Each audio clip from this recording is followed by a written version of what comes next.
Joining us now is Paul Bryan. He's a car expert in the United States and host of His Turn, Her Turn on YouTube. These August numbers look really promising. What do you make of this jump in sales compared to last year?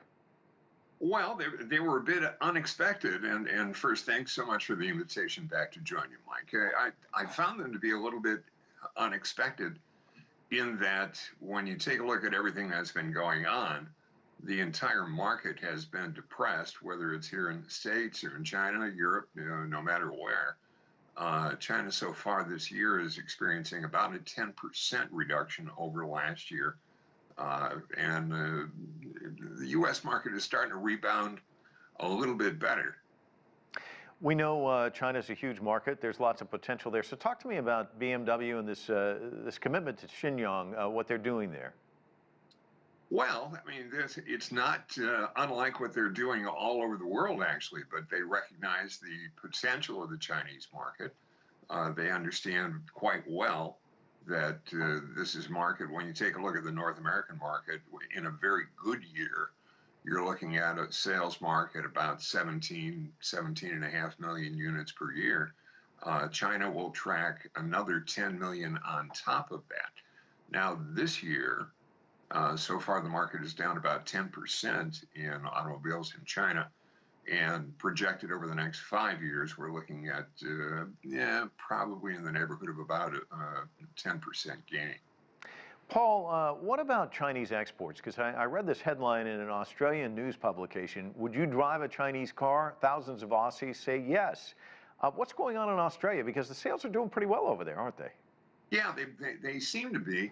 I don't, it's if you were to liken it to, put yourself into America in 1965, and all of a sudden we were looking at brands like, at that point it was called Datsun, it was before it was Nissan, looking at that, looking at Toyota, and the question that was being asked back then was, would you buy one of these cars?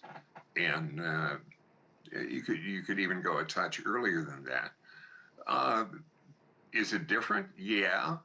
It depends on the product that comes out there. You could also take a look at things that are going to improve over the year, just from a perspective of time, quality, design, addressing the market, whatever it might be. If you were to look, and then also a reset, if that's needed as well. When Hyundai from South Korea first came to the United States, it was a disaster. It was horrible for them. They pulled back, they regrouped. They said, look, we have to do something here from both the design and execution side of this. And as I don't think I want to call it a stigma, but I think I will call it an aversion that we experienced here in the United States for Japanese cars in the 60s grew into a great love affair. So, if they're sitting in Australia right now and they're saying, would you buy one? I would venture to guess that it tracks pretty well Australia with where we were when those markets first started showing up for those brands. So it's interesting, market sales of Chinese cars up 40% this year, while sales of German cars are down 30%. So extend this theory out further. I mean, what do Chinese automakers need to do to maybe continue that, not just in Australia, but elsewhere?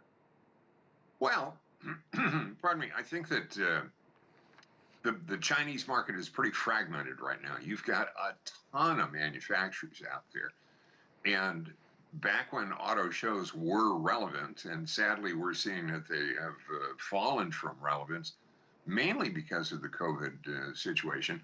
Beijing got canceled, Detroit got canceled, Geneva got canceled 72 hours before the show, New York got canceled. I mean, they just started falling one after another after another. Manufacturers are looking at different ways to market their vehicles and get the word out to the public. So it's a different style of marketing. There are a lot of imponderables right now as to how they're going to react to that. Is that a piece of the puzzle that was really needed? It was obviously a very expensive part. But when you look at the amount of time, effort, and cubic money that's involved, they're going to have to take a look at a different means of marketing.